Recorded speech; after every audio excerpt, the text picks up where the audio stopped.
Welcome back.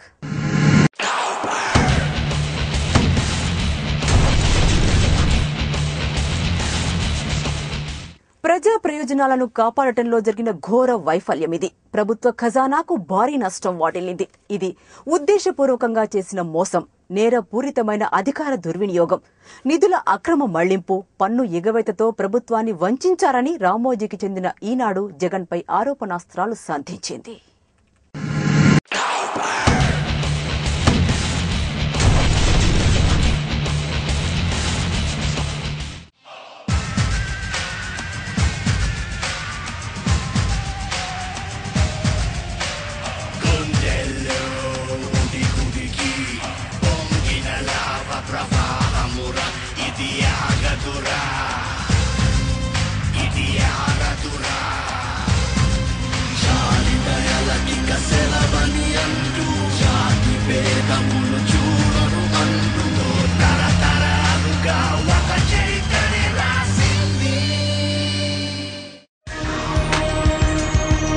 తండ్రి అధికారం అండా చూసుకుని ఐడియాలతో భారీ వ్యాపారం లాగించేసిన YS Jaganmohan Reddy MR hills township private limited లోనూ తన ఐడియాల మహిమ చూపారు. ఆకాశ్ ఎస్టేట్స్ ప్రైవేట్ లిమిటెడ్ అనే బినామీ సంస్థ పేరుతో ఆయన 2 విల్లా స్థలాలను లాగించేశారు.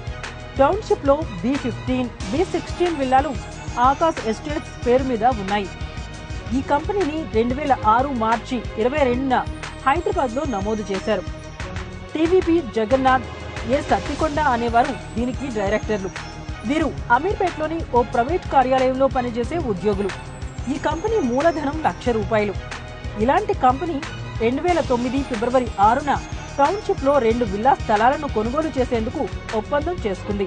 తర్వాత ఆశ్చర్యకరంగా ఈ సంస్థ జగన్ కు చెందిన కిలాన్ టెక్నాలజీస్, ఆయన భార్య భారతీరెడ్డిల పరం అయింది. భారతీరెడ్డికి ఆకాశ్ ఎస్టేట్స్ నుంచి 2009 అక్టోబర్ 21న ₹10 విలువైన 21 లక్షల షేర్లను కేటాయించారు. అంటే ₹2.1 కోట్ల నగదు ఆమె పేరుతో సంస్థకు బదిలీ అయ్యిందని అర్థం. అదే రోజున డైరెక్టర్ల మార్పు జరిగింది. జగన్ కు సంబంధించిన బి రమేష్ బాబు, వేణుగోపాల్ కొత్తగా కంపెనీకి డైరెక్టర్లుగా వచ్చారు. అంటే ఈ లావాదేవీల ద్వారా ఆకాశ్ సంస్థ అధికారికంగానే జగన్ దంపతుల పరం అయిపోతుందన్నది ఈనాడు పత్రిక మరో ఆరోపణ.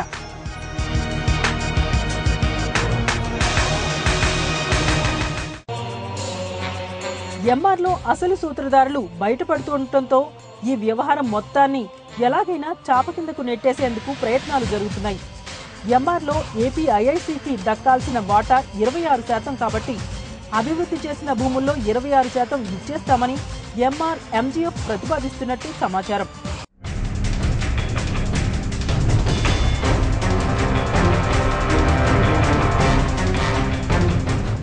ఇలా అయితే మొత్తం వ్యవహారం మరుగున పడిపోతుందని, అక్రమాలు, ఆర్థిక నేరాలు, కుట్రలకు పాల్పడిన వారంతా బయటపడిపోతారన్న కుయుక్తులతోనే ఇప్పుడు ప్రతిపాదన చేస్తున్నారనేది సుస్పష్టం. కేవలం 26% ఇచ్చేస్తే కుంభకోణం, అక్రమ వ్యాపారాలన్నీ కనుమరుగవుతాయా? ఎంఆర్ కుంభకోణంపై సమగ్ర విచారణ జరిపి మధ్యంతర నివేదిక సమర్పించిన విజిలెన్స్ విభాగం నివేదిక చివర్లో నిర్మోహమాటంగా తన వివరణ ఇచ్చింది.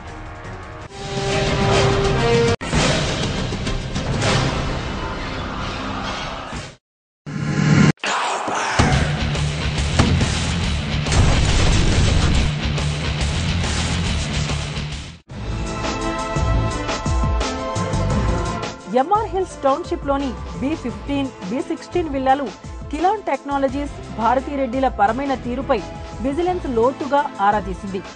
ఈ విల్లా స్థలాలు పొందిన ఆకాశ్ సంస్థకు వ్యవస్థాపక డైరెక్టర్లుగా వ్యవహరించిన సత్తికొండ జగన్నాథులను విజిలెన్స్ అధికారులు విచారించారు. వారి వాంగ్మూలాలను బట్టి ఆకాశ్ సంస్థను ఏర్పాటు చేస్తూ వాటాలు తీసుకునేందుకు ఒక్కొక్కరికి అయిన ₹50,000 ఖర్చును, ఇతర పెట్టుబడి అయిన ₹2.14 కోట్ల హెటిరో గ్రూపునకు సంబంధించిన డైరెక్టర్ శ్రీనివాసరెడ్డి పెట్టినట్టు చెప్పారు. 2009లో ఎం శ్రీనివాసరెడ్డి సూచన ప్రకారం ఆకాశ్ ఎస్టేట్స్ ను కిలాన్ టెక్నాలజీస్, భారతీరెడ్డిలకు అమ్మేశారు. ఆకాశ్లో డైరెక్టర్లుగా ఉన్న తమ ఇద్దరికి ₹3,70,000 మాత్రమే చెల్లించారట. అమ్మగా వచ్చిన మిగతా మొత్తాన్ని హెటిరో గ్రూపునకు సంబంధించి ఎం శ్రీనివాసరెడ్డి తీసుకున్నారట.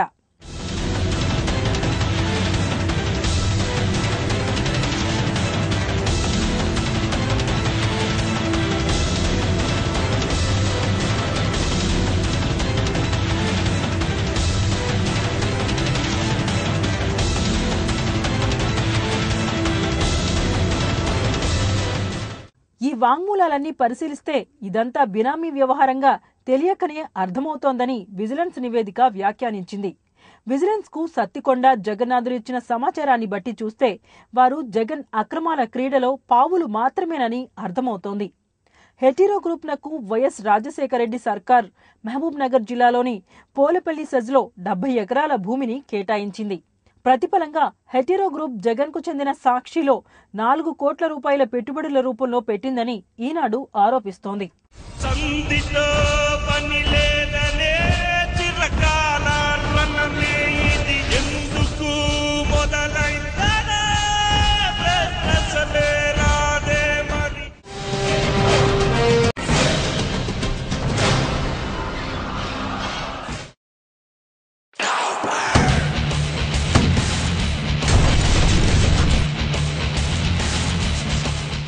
ఇది నిజం కార్యక్రమంలో మరో షార్ట్ బ్రేక్ తీసుకుందాం.